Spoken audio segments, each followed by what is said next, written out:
پیش رفت ہوئی ہے اور وہ ہے چین اور ایران کے درمیان جو اس وقت ایک معاہدہ ہوا ہے جسے اکنامک اینڈ سیکیورٹی پیکٹ جو ہے وہ کہا جا رہا ہے دونوں ممالک کی جانب سے، اور اس کے تحت چین $400 ارب کی سرمایہ کاری کرے گا ایران میں، جو کہ مختلف شعبوں سے منسلک ہے۔ میرا سوال آپ سے یہ ہے کہ پاکستان کے ساتھ بھی سی پیک روٹ بنا اور پاکستان کے ساتھ بھی یہ توقع تھی کہ ایک بڑی سرمایہ کاری سامنے آئے گی، بالخصوص ان اکنامک کنڈیشنز میں جو اس وقت پاکستان فیس کر رہے، اس میں چائنا کی جانب دیکھا جا رہا تھا، تو ہم کہیں پیچھے رہ گئے ہیں یا یہ توقع کی جا سکتی ہے کہ یہ آغاز ہے؟ دیکھیں، پہلے تو میں عرض کروں، یہ جو آپ نے چائنا ایران منصوبے کی بات کی، اس میں جو معاہدہ ہے وہ صدر پریزیڈنٹ حسن روحانی جی ہیں، ان کی کیبنٹ نے منظوری دے دی ہے اس معاہدے کی۔ اب اس معاہدے کو پارلیمنٹ کے سامنے پیش کیا جائے گا، وہاں سے منظوری ہونے کے بعد پھر معاملات آگے چلیں گے۔ اس سے پہلے جو آپ نے آخری بات کی پاکستان کے حوالے سے، دیکھیں ہم تو ہر وقت کہتے رہے ہیں کہ ہماری جو ہے ہمالیہ سے بلند جو ہے دوستی ہے چائنا سے، اور بہت بلندی کی ہم باتیں کرتے رہے ہیں۔ چائنا ہر مشکل وقت میں ہمارے ساتھ رہا، لیکن کیا وجہ ہے کہ چائنا نے اتنی بڑی سرمایہ کاری پاکستان میں کرنے کی بجائے وہ جا کے ایران میں کر رہا ہے؟ کیا چائنا جو ہے وہ کوئی یہ نہیں سمجھتا کہ یہاں اور جو مزید سرمایہ کاری کی ضرورت نہیں ہے؟ کیا وجہ ہے؟ اس پر ہمارے حکمرانوں کو سوچنا چاہیے۔ دیکھیں، ہمیں سی پیک کا معاملہ تھا، اور جب یہ پی ٹی آئی کی گورنمنٹ آئی تو آپ کو یاد ہوگا کہ بہت ساری جگہوں پر یہ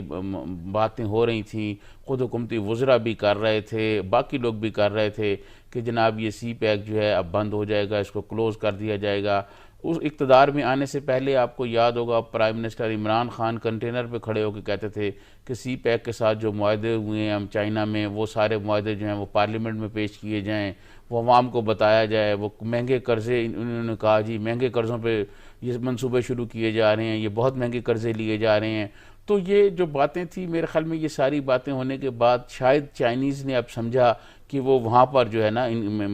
سرمایہ کاری کرے۔ اب چائنیز جو ہیں وہ وہاں سرمایہ کاری کرنے جا رہے ہیں۔ میں سمجھتا ہوں یہ ایران کے لیے تو بہت فائدہ مند ہوگی۔ دیکھیں، میں سمجھتا ہوں یہ 400 ارب جو آپ نے بتایا ہے، یہ بہت بڑی سرمایہ کاری ہے۔ وہاں ایران میں نوکریاں ہوں گی، ایران ایک بہت ترقی یافتہ ملک بننے کی طرف جائے گا۔ اس میں بہت سارے لوگ جو بے روزگاری کا شکار ہیں ان کو نوکریاں مل جائیں گی، ان سے بہت ساری میں سمجھتا ہوں ان کے مسائل حل ہو جائیں گے، اور ایک ترقی یافتہ ملک بننے کی طرف وہ چلا جائے گا۔ دوسری بات میں سمجھتا ہوں کہ ایرانیوں میں اور عربوں میں فرق ہے۔ ایرانی قوم جو ہے وہ بہت، ان کے اندر نیشنلزم بہت زیادہ ہے، وہ عربوں کی طرح نہیں ہے کہ آپ کو یاد ہوگا کہ وہ ٹرمپ نے ایک بیان دیا تھا کہ جی اگر ہم ان کی سیکورٹی نہ کریں تو سعودی عرب کے بارے میں، تو یہ ایک ہفتہ جو ہے یہ حکومت نہیں نکال سکتے۔ لیکن ایران میں ایسی بات نہیں ہے۔ ایران کے ساتھ ایک معاہدہ ہوا تھا امریکہ کا نیوکلیر، آپ کو یاد ہوگا، یورپ بھی اس میں شامل تھا، لیکن یہ جب ٹرمپ آئے تو ٹرمپ اس معاہدے سے نکل گئے اور مطلب ساری چیزیں تبدیل کر دی انہوں نے۔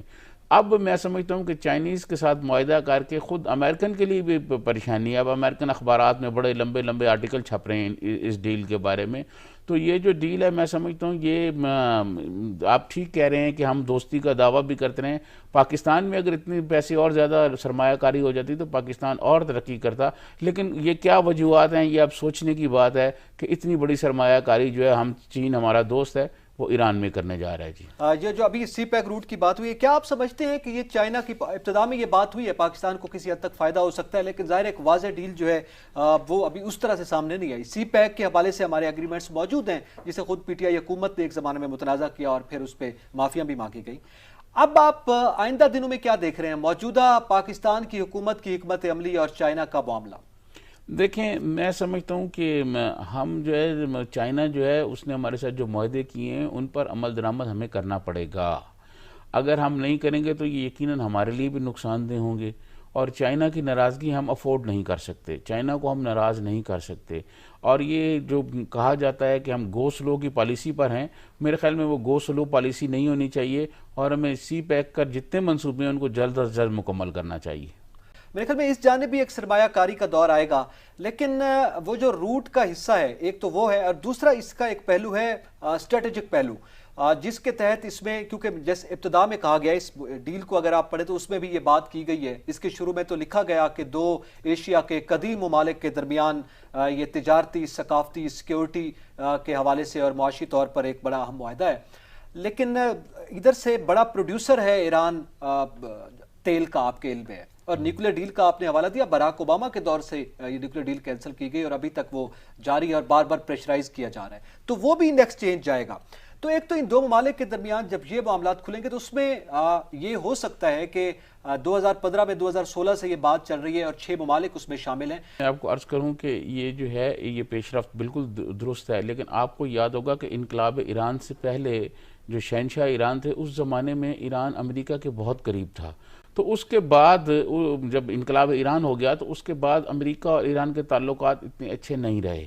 تو میں سمجھتا ہوں کہ اس کے بعد جو ہے امریکہ پیچھے ہٹتا گیا ہے۔ اب امریکہ کے لیے بہت مشکل ہو گیا ہے، اب امریکہ جو ہے وہ ایک ہی صورت میں ایران کو چائنا کی ڈیل ختم کرا سکتا ہے اگر وہ وہاں سے کہا جی میں $500 ارب کی سرمایہ کاری کرنے کے لیے تیار ہوں، اور اتنی بڑی سرمایہ کاری میرے خیال میں یہ ٹرمپ کی موجودگی میں تو نہیں ہو سکتی۔ امریکہ کے اپنے حالات آپ کے سامنے ہیں، اور یہ کرونا پہ جو امریکہ کی سارا جو ہیلتھ کا سسٹم ہے پورے کا پورا ہی بیٹھ گیا ہے، وہاں آپ دیکھ لیں کتنی روز اموات ہو رہی ہیں، بہت مشکلات ہو رہی ہیں، اور جب وہاں بہتری آئے گی، وہاں خوشحالی آئے گی تو اس کا اثر رسوخ اور بھی بڑھے گا۔ جی اچھا، اس صورتحال میں اب آگے بڑھتے ہوئے ظاہر ہے ایک جانب ٹریڈ کی بات ہے، ایک جانب سیکیورٹی کی بات ہے، تو آپ دیکھ رہے ہیں کہ آپ نے ابھی ایک حوالہ دیا ہے کہ ہماری جانب سے ہمارے چیف آف اسٹاف نے بھی یہ بات کی تھی ایک زمانے میں کہ خطے ترقی کرتے ہیں، تو آپ یہ دیکھ رہے ہیں کہ یہ جو 2 خطے بالخصوص ہم ایشیا کی کسی حد تک بات کریں اور میڈل ایسٹ کی، جس حالات سے گزرے ہیں گزشتہ چند اشروں میں، اب وہ حالات تبدیل ہونے والے ہیں۔ دیکھیں، میں آپ کو عرض کروں میڈل ایسٹ میں اور خصوصاً عرب دنیا میں جو کچھ عرب حکمران جو ہیں نا، وہ جب تک اپنی پالیسیاں نہیں بدلیں گے تو میڈل ایسٹ کے حالات کس طرح بہتر ہو سکتے ہیں۔ آپ دیکھ لیں یمن پر سعودی عرب نے جو جنگ مسلط کی ہوئی ہے اس کا آپ دیکھ لیں کتنی تباہی اور بربادی ہو رہی ہے، کتنی تصویریں جو ہمارے پاس آتی ہیں، اسکول کے بچوں کے بسوں پہ جو حملے کیے جاتے ہیں۔ تو میں سمجھتا ہوں کہ یہ جو عرب حکمران ہیں ان کو اب اپنی وہ پالیسی اور اپنے نظریات جو ہیں دنیا بھر میں پھیلانے اور دنیا بھر میں مسلط کرنے کی جو ان کی پالیسی تھی وہ ان کو ترک کرنی پڑے گی۔ اگر یہ ترک نہیں کریں گے تو پھر عرب حکمرانوں کے لیے پاکستان کی ماں کا بوسریا پین چود بوند مرا